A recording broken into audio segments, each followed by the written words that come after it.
Géopolitique. Le 7-10 Listen anywhere.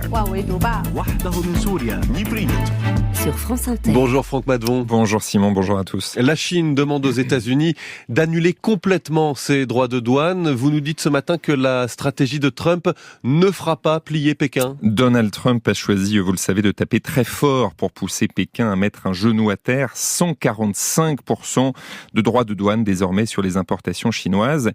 Et comment réagit la Chine ? Eh bien, elle riposte avec des taxes de 125%.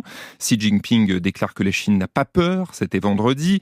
Et ce matin, il redit que le protectionnisme ne mène nulle part au premier jour d'une tournée en Asie, Vietnam, Malaisie, Cambodge. Face à l'agressivité américaine, le président chinois se tourne donc vers les pays de la région. En clair, il ne cède rien. Ce week-end, c'est même Washington qui a lâché du lest en exemptant de surtaxes des produits de haute technologie comme les téléphones et les ordinateurs. Donald Trump avait imaginé un autre scénario. Oui, l'idée est de viser les exportations chinoises, moteur de la croissance du pays, pour contraindre Pékin à négocier. Trump estime que la Chine, l'usine de la planète, est la grande gagnante de la mondialisation, au détriment des États-Unis. Il faut en finir avec le déficit commercial de près de 300 milliards de dollars avec Pékin et sauver l'industrie américaine. Le plan était parfait, Simon. D'après plusieurs médias, Washington a demandé directement à la Chine qu'elle ne riposte pas aux droits de douane et que Xi Jinping prenne son téléphone pour appeler Trump. Certains y voient un exemple de ce qu'on appelle la théorie du fou. C'est-à-dire ? En diplomatie, la théorie du fou consiste à faire croire à l'adversaire qu'on est imprévisible, prêt à tout.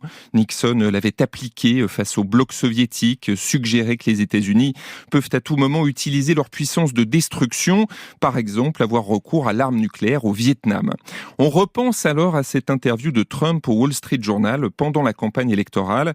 À une question sur une possible intervention militaire à Taïwan, il avait répondu « Je n'aurais pas à le faire car Xi Jinping me respecte et sait que je suis un putain de cinglé ». Trump serait donc un adepte de la théorie du fou, qu'il applique aussi en un sens à Gaza, la côte d'Azur du Moyen-Orient, ou en affirmant ses ambitions territoriales au Groenland, au Canada, au Panama, faire peur pour arriver à ses fins. Sauf que la Chine, donc, n'est pas impressionnée. Hors de question pour Xi Jinping de perdre la face, de négocier sous la contrainte. Sa crédibilité repose sur sa capacité à rivaliser avec les États-Unis et même à les surpasser. Le président chinois ne craint pas son opinion publique, il est là pour durer. Il est prêt, sans doute plus que Trump, à imposer des épreuves à son peuple. Et puis la Chine a des armes pour faire pression sur Washington. Le risque d'une forte inflation aux États-Unis, le contrôle des terres rares dont les exportations sont en partie stoppées, voire une dévaluation du yuan ou une vente massive de bons du Trésor américain. La Chine ne refuse pas pour autant des négociations. Elle n'a pas choisi cette guerre commerciale, mais elle est prête à l'affronter. Franck Madvon, merci et à demain.